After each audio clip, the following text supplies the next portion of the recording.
What you're seeing in this video is far more sinister when you know the backstory. On August 2nd, 2013, it started like any other summer morning in Wenzhou, China, the usual stream of cars and trucks flowing along the Jinhui-Lishai-Wenzhou Expressway. The roads were busy, but nothing out of the ordinary. Among them was a tour coach from Jingsheng's Wenzhou city, filled with passengers who had likely started their journey with excitement. But their morning would take a sudden and violent turn, one that no one on board could have expected. As the bus sped down the expressway, its driver made a critical mistake. He missed an exit near the Fu Ling exchange. It was a simple error, something many drivers experience at some point. Normally, the safest course of action would have been to continue to the next exit and adjust the route accordingly. But for some unclear reason, whether impatience, miscalculation, or sheer recklessness, the driver made a dangerous decision. Instead of going forward, he brought the bus to a stop right in the middle of the highway, and then he suddenly began to reverse. Now, the tourist bus is a large, lumbering vehicle, and it was not built for such maneuvers on a high-speed roadway. It moved slowly and awkwardly, creating obstacles in the path of oncoming traffic. Meanwhile, in the fast lane behind it, a semi-truck was approaching at full speed. The truck driver did not expect a stationary, or worse, reversing, bus in the middle of the road. And by the time he realized what was happening, it was already too late. The massive truck, with its sheer weight and momentum, slammed into the back of the bus with devastating force. The impact was catastrophic. The entire scene transformed within a moment. One moment, a busy highway; the next, lethal chaos. The force of the crash sent the bus into a violent roll, tilting sideways as it skidded across the road. For about 165 feet, it scraped along the road, metal screeching, glass shattering, and tires dragging across the pavement. Inside, passengers were thrown into a whirlwind of destruction. Some were tossed violently against seats and windows, others were flung through the air like rag dolls. More than 10 people were ejected entirely, thrown out through shattered windows onto the harsh, unforgiving pavement outside. Luggage, personal belongings, and debris filled the bus as it twisted and turned. But the most chilling sight, captured on video later broadcasted by Chinese state television, was that of the bus driver himself. The sheer force of the collision sucked him straight through the side window. His body was pushed outward by the impact. This is a really horrifying visual that would haunt viewers long after they saw it. The truck driver had the worst of it. Trapped inside the wreckage of his cab, he had no chance of survival. The impact was fatal. His life cut short in an instant. Meanwhile, the passengers on the bus were left in various states of injury and shock. Some were unconscious, others moaning in pain, a few screaming in terror as they tried to process what had just happened. A total of 23 people were hurt, some with fractures, others covered in bruises and cuts. As the dust settled, emergency responders rushed to the scene, sirens wailing through the morning air. Wenzhou, a city of over 9 million people, came to a standstill at that moment. The Fu Ling exchange was immediately shut down, causing massive traffic delays as authorities worked to clear the wreckage and tend to the injured. The video of the disaster quickly spread online, capturing the raw intensity of the moment, the brutal impact, the flying debris, and the sheer power of the crash. For those involved, it was a morning that they would never forget, and for the unfortunate truck driver, it was his last. 4. Railing collapse in Bolivia University. At the beginning of this video, you can't expect what kind of horror you're going to see in the middle of it. This is the public university of El Alto in Bolivia. It was supposed to be just another student assembly there, crowded, heated, and full of debates, but in a matter of seconds, it turned into a nightmare. A group of students had gathered outside a lecture hall on the 4th floor, packed into a narrow balcony. Voices rose, elbows bumped, and before anyone realized what was happening, suddenly the railing gave way. A handful of students, too many for the fragile metal barrier, leaned against it, and in a moment it snapped. The horrifying moment was caught on video. 1 second, students were jostling for space, and in the next, many of them were plunging straight into the concrete below. It was chaos. Some tried to grab onto each other in a desperate attempt to hold on to their lives. One young woman was left dangling upside down before someone managed to pull her to safety. But 8 others weren't as lucky. They did not survive the fall. The victims, young students, all between 20 and 27 years old, were later identified as Raul Cadena Schock, Anahi Chepanya Alfonso, Loida Swanzo Macaena, Gemio Esteban Mamani Justo, Saul Yerko Mamani Soria, Loida Sosa Macaneira, Tanya Rokshok, and Limbert Lucania Arcaya. As news spread, authorities came to investigate. How did this happen? Why was that balcony so weak? The Bolivian police chief, Yanni Aguilera, revealed some shocking details, and it turns out the railings weren't just poorly welded, they had been patched up with putty, barely holding them together. Naturally, it was a disaster waiting to happen. And then there was the question of why the students were even on that balcony in the first place. The assembly was part of an ongoing protest organized by the Department of Economic, Financial, and Administrative Sciences. Around 40 students crammed into that tight space, arguing, pushing, tensions rising. Some witnesses claimed that they were pressured into attending. Others said hooded figures stirred up the crowd, urging them towards the balcony. In the aftermath, the Bolivian Public Prosecutor's Office wasted no time. 7 people, including student leaders, were arrested for organizing the protest. Even the university's rector was called in for questioning. Meanwhile, survivors fought for their lives in the hospital, some in critical condition, while families and students demanded answers.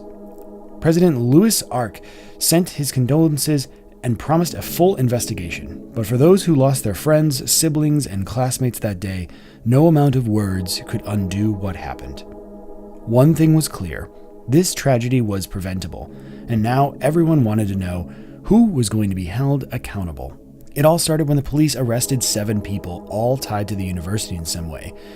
And among them was a big name in the Department of Economic, Financial, and Administrative Sciences, the Fanny Marisol Vargas Calle, who ran the International Trade Program.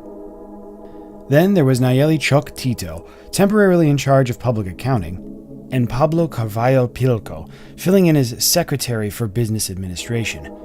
Vladimir Pomaali, a key advisor in the University Council, was also taken in, along with Javier Yapu Chipana, who oversaw tourism and hotel management. Lastly, Sergio Blanco Moyochecha, the General Secretary of the Economic Sciences Department, rounded out the group. Most of these people had once been big-shot student leaders before everything went terribly wrong. The whole tragedy shook Bolivia, especially its political and academic circles. Out of respect for the victims, political parties hit the pause button on their election campaigns. As more testimonies came out, a disturbing picture emerged. Students admitted that many had been forced to attend the gathering that ended in chaos. One anonymous student from the education program revealed that the local university federation practically ran the place like a mafia, strong-arming students into showing up for protests for political reasons. Yet, even more heartbreaking, it turned out that one of the students who lost his life, Yerko Sal Mamani Soria, had also been pressured into going, only to end up caught in the disaster. Authorities kept digging, determined to uncover the truth and to make sure that such a tragedy never happened again. Number 3. Man gets sucked into a jet engine air take. February 20th, 1991. There was Operation Desert Storm above the USS Theodore Roosevelt. Meanwhile, something shocking happened. A flight deck crewman named John Bridges met with a near-fatal accident when he was drawn into the intake of an A-6E Intruder jet engine. At the time of the incident, Bridges, a 21-year-old sailor, was conducting pre-flight checks alongside fellow crew member Michael McDonald to ensure the aircraft was properly aligned with the ship's catapult system for launch. As Bridges moved away from the aircraft, he was suddenly pulled towards the powerful suction of the J-52 engine. The immense force of the intake tore away his protective gear, including his flight coat, goggles, helmet, and tools, which were the first objects to be drawn into the engine. The rapid ingestion of these items led to a critical mechanical failure, damaging the turbine's fan blades and ultimately preventing Bridges from being completely shredded by the high-speed rotation of the engine. The debris created by the foreign objects significantly disrupted the engine's function, momentarily delaying its full destructive capacity. It means that if Bridges had not been wearing all of these, he would have been torn into countless pieces within a moment. Because jet engines operate at extraordinarily high speeds, with titanium fan blades designed to compress air before combining it with fuel for combustion, when foreign objects enter, they typically cause catastrophic engine failure.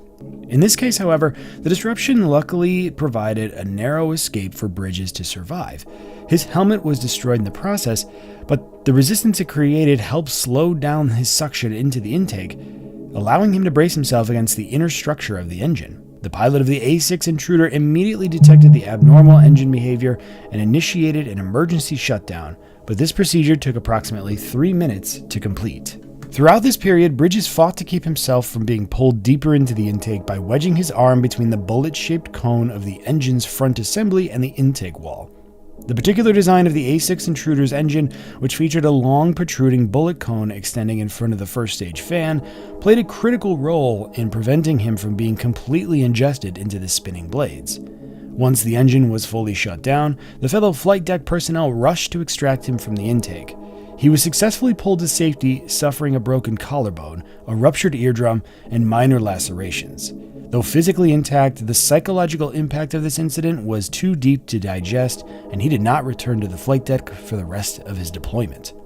The incident was captured on video and has since been widely circulated, often featured in survival-themed television programs as an example of an extraordinary escape from certain death. The A6 intruder, the aircraft involved in the incident, was a vital component of the U.S. Navy and Marine Corps operations from the Vietnam War through Operation Desert Storm. It served as a frontline medium-attack aircraft, excelling in precision bombing missions due to its sophisticated Digital Integrated Attack Navigation Equipment, or DIAN system, which allowed for highly accurate targeting in low visibility conditions. Later models, such as the A6E, incorporated Advanced Target Recognition Attack Multisensors, or TRAM, combining forward-looking infrared radar, FLIR, with laser targeting systems to enhance bombing accuracy. Throughout Operation Desert Storm, the A6 intruder played a significant role in combat operations, executing over 4,700 sorties. The aircraft was instrumental in missions over Lebanon, Libya, and Iraq before its eventual retirement from active service in 1997 after the production of 687 units. Bridges' survival remains one of the most extraordinary incidents in naval aviation history, and which shows both the dangers of aircraft carrier flight operations and the critical importance of quick decision-making in life-threatening situations. Tell me in the comments below, would you ever dare to work in such a situation? Number 2, last 25 minute of her before burning. On a cold evening in Polk County, California, a 76-year-old woman named Loretta Pickard was home alone. She had recently undergone hip surgery, which left her mobility severely limited. Her husband was away with their grandchildren. As a result, she was alone in their log house. Peaceful, maybe right, but soon your opinion might change with a shock. At approximately 7 p.m., Loretta woke up to the smell of smoke. Unable to investigate due to her physical condition, she decided to quickly call 911 for help. Smart move, no doubt. During the call, she explained to the dispatcher that she believed her house was on fire, that she was alone, and that her mobility was restricted. 911, what is the address of your emergency? Pardon? 911, what is the address of your emergency?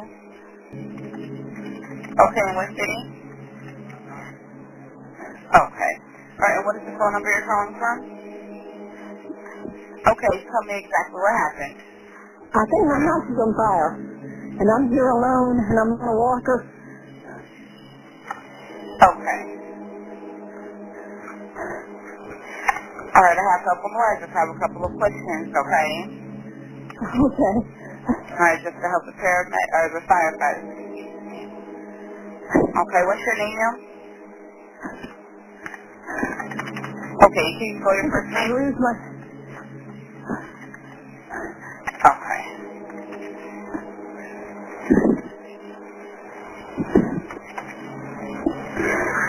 Hurry up. Okay, these questions are not going to delay paramedics in any way. Okay, what type of building is involved? It's a log house with a tin roof, but it's coming from the roof, I think. I don't know. Okay, I have help on the way, okay? These questions are not delaying the firefighters at all, okay? Okay. Okay. Alright, I do have them coming. Alright, I'm sending the fire department to help you now. Stay on the line and I'll tell you exactly. The dispatcher also assured her that help was on the way, but still continued with a series of procedural questions. Throughout the call, Loretta's distress grew. The smoke inside her home was thickening, making it difficult for her to breathe. She expressed concern over her inability to move. The dispatcher kept her cool and repeated reassurances that the firefighters were en route. For 15 agonizing minutes, this conversation continued while the fire intensified. Where's possible?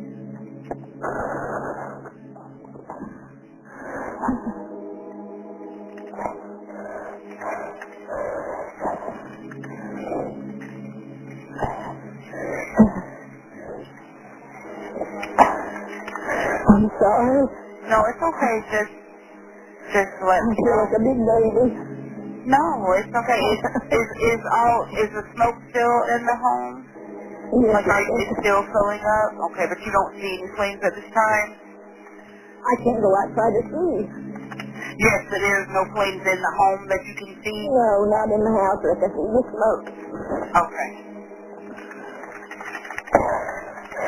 But there's all kinds of noises on the roof. I think it's on the roof.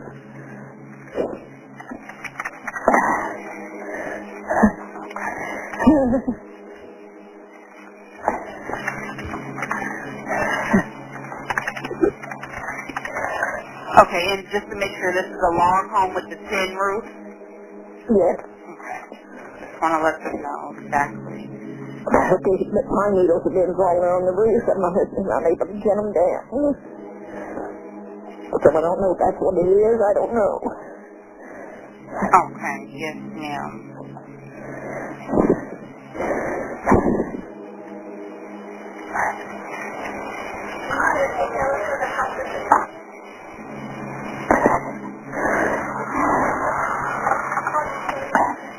Okay, I'm going to be right here, okay?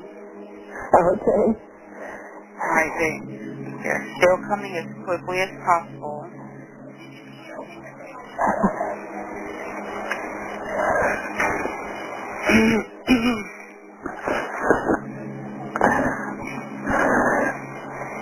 Back in the woods. Yes, ma'am. They just have a little... Strikingly, despite the dispatcher's words for comfort, emergency responders did not reach her in time. As the flames became visible inside the home, Loretta's panic grew more. She called out for help, desperately pleading for someone to come inside. Okay. Are you here? They're going Yes, to come after me. they're here. They're there. I'm letting them know exactly what's going on, okay? They are there. Okay. I promise they are right there. It's just they have to make their way into you, okay? Okay, but they better run.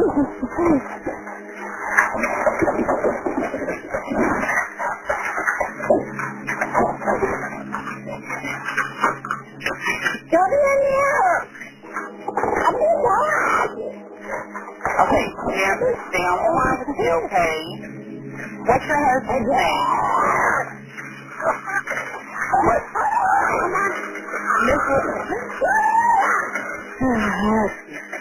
I'm not okay. Okay, are the flames going to hear you?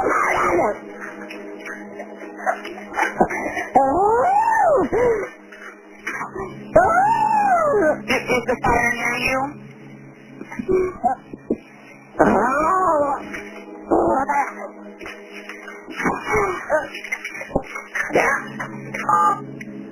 Hello? Hello?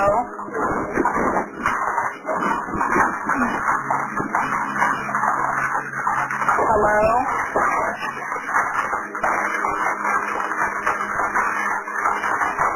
Hello?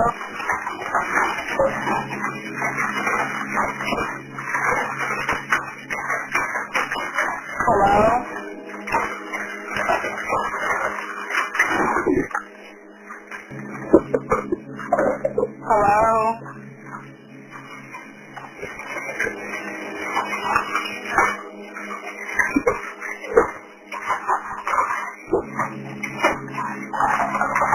Hello?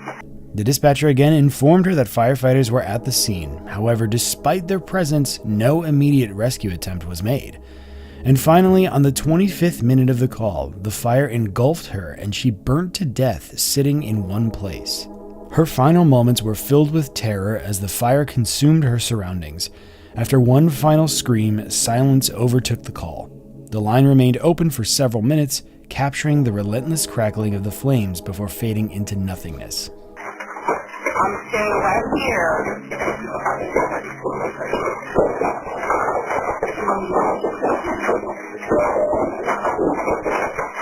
Hello?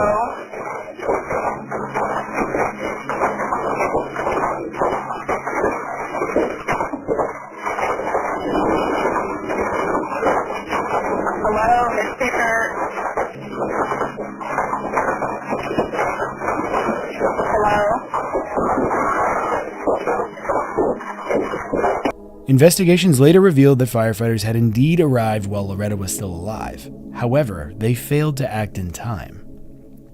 Due to the absence of nearby fire hydrants, the crew relied solely on the water reserves in their truck. Instead of directing their efforts towards rescuing Loretta or containing the fire at its source, Captain James Williams made the decision to expend the entire water supply on an unrelated brush fire behind the home. This misallocation of resources let the house fire go uncontrolled, and there was no possibility of saving Loretta. Further scrutiny into the incident uncovered disturbing details about Captain Williams' conduct as well. It was revealed that he had a history of taking Snapchat videos at fire scenes, and the night of Loretta's death was no exception. Witnesses later attested that little to no effort was made to enter the house and rescue her. As a result of these revelations, Williams was ultimately dismissed from his position. On the other hand, the Pickard family, devastated by the tragedy, pursued legal action against Polk County. The case got significant media attention, highlighting severe negligence on the part of the emergency response team. Eventually, the family received a $200,000 settlement, but no monetary compensation could undo the loss that they suffered. Loretta Pickard's death remains a harrowing example of a preventable tragedy, marked by a failure in emergency response protocols and a lack of urgency from those entrusted with saving lives. For her family, the day after Thanksgiving will forever be remembered not as a time of gratitude, but as the moment they unknowingly lost a beloved mother and grandmother to an avoidable disaster. Number 1. What happened to Day Davis? Finally, this is our final and most shocking entry of the day. This is Day Davis. He was ready to make his own luck. At 21, he had finally landed a job at the Bacardi bottling plant through a temp agency. His shot at steady work, a paycheck to chip away at his debts, and a step toward building a future with his fiancée, Alicia, in Atlanta. It wasn't easy getting there. He had worked hard for his high school diploma, completed federal job training, and spent months searching for something stable. When the call finally came through, his mom took him to buy steel-toe boots, white shirt, and khakis that he'd need for the job. That night, he sent a mirror selfie to Alicia in his new work gear, promising to call her on his break. He was hopeful. Basically, Day, or Day-Day as his family called him, grew up in Jacksonville, raised by his mom, Tanya Washington, who juggled multiple jobs to keep them afloat. He had dreams, big ones. He graduated from the Fort Stewart Youth Challenge Academy and trained to be a medical assistant at Job Corps. That's where he met Alicia. They were young, in love, and preparing for parenthood. But life had hit them hard. Their daughter, Alyssa Kenia Davis, was stillborn due to a placental rupture. The loss devastated them. For Day, it became fuel. He was determined to find stability to make something of himself. He wanted to join the military, but math held him back. He kept failing the entrance exam. By August of 2012, with his mom out of work and options running low, he turned to temp agencies, the lifeline for young workers in Jacksonville's North Side. But stepping into that factory meant entering a world most people don't think twice about, a world of temp work in warehouses, factories, and construction sites. After the 2008 recession, companies started relying more on temps to do the heavy lifting. It was cheaper for them, but it wasn't safer for the workers. An analysis found that temp workers were way more likely to get hurt on the job, 50% more in California and Florida, and up to 72% more in some other states. In Florida, blue-collar temps were 6 times more likely to suffer severe injuries, such as crushed limbs, fractures, and even amputations. In simple terms, it was a tough area, filled with discount stores, rundown apartments, and low-wage jobs. People took what they could get, holding signs on street corners, working temp shifts, anything to make ends meet. Day's story was part of a bigger trend, though. Across the country, young people with high school diplomas and vocational training found themselves funneled into these temp jobs. These jobs were dangerous, especially for workers thrown into unfamiliar environments with little to no training. Labor Department data showed that workplace injuries were the most common in the first 3 months, except temp jobs rarely even lasted that long. That meant that people like Day were consistently new and consistently at risk. Now, Bacardi wasn't some small-time operation. Founded in 1862 in Cuba, it had become a global powerhouse, raking in $5 billion a year with brands like Grey Goose, Bombay Sapphire, and Dewar's Scotch. But at the Jacksonville bottling plant where Day got his job, a huge chunk of the workforce wasn't Bacardi employees at all. They were all temps, brought in by the Remedy Intelligence Staffing, a branch of one of the biggest industrial temp agencies in the U.S. This agency, select family of staffing companies, had its own legal troubles, including a $50 million fraud case and allegations of exploiting immigrant labor. OSHA reports from 2012 and 2013 painted a grim picture of the Bacardi plant. It was a place where safety took a backseat to production. Bottles crashed to the floor from overloaded conveyors, workers moved through hazardous areas without proper gear, and rules meant to protect them were being ignored. Lockout, tagout procedures, the ones that prevent machines from turning on while being worked on, were glossed over or even skipped altogether. Even supervisors cut corners. And just a week before Day's first shift, a Bacardi manager warned the crew that production numbers needed to rise. The message that was sent was clear. Work faster or your paycheck is going to take a hit. And in a plant where temporary workers were already an afterthought, safety was the first thing to go. Take a guy in Chicago who got his leg badly messed up working at a Phillips Norelco warehouse. He stayed quiet because he knew that if he reported it, he'd be out of a job. Another worker, Jose Miguel Rojo, did file a claim, and just like that, he was let go. No union, no real support, and often no English skills to navigate the system. And amidst all these, there was Day Davis. August 16, 2012, was his first day on the job at the Bacardi plant. The palletizer, a machine stacking cases of Bacardi Dragonberry rum, jammed up. Boxes busted open. Vincent Flournoy, the operator, was under pressure to keep things moving, so he skipped proper shutdown procedures and called in a temp worker to help. That worker was Day. Nobody really explained what he was supposed to do. He crouched down under the machine, trying to clean up the mess, and then it happened. The platform, carrying 2,000 pounds of rum, simply dropped on top of him, thrashing his body. Just hours into his first shift, Day Davis was gone. These kinds of preventable tragedies don't just happen in factories. In Charleston, South Carolina, a fire broke out in the Sofa Superstore's loading dock around 7 p.m. Firefighters rushed in, trying to get the flames under control while also searching for anyone trapped inside.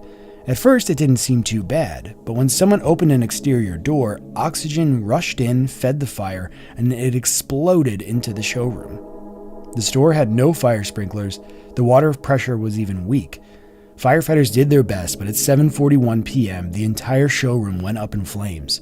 The roof collapsed, trapping at least 16 firefighters. 9 of them never made it out. It was the deadliest loss of firefighters since 9/11 and South Carolina's worst fire disaster in decades. In the aftermath, officials scrambled to review fire codes and safety regulations, but just like in the temp industry, accountability was a slippery thing.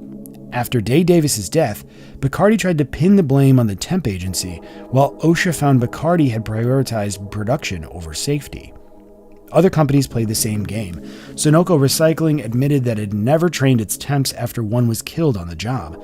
Soaks West straight up denied having employees at all after workers lost fingers. At Metal Impact, managers stood around debating whether an injured worker needed medical care instead of, getting him help. OSHA fined Bacardi, but after the company got the penalty reduced, they finally made some changes, better training and better security. Too late for Day, though, isn't it? And for more spine-chilling and disturbing content, just click on this next video. We'd also love it if you click like and subscribe if you enjoyed our content, and we'll see you guys next time.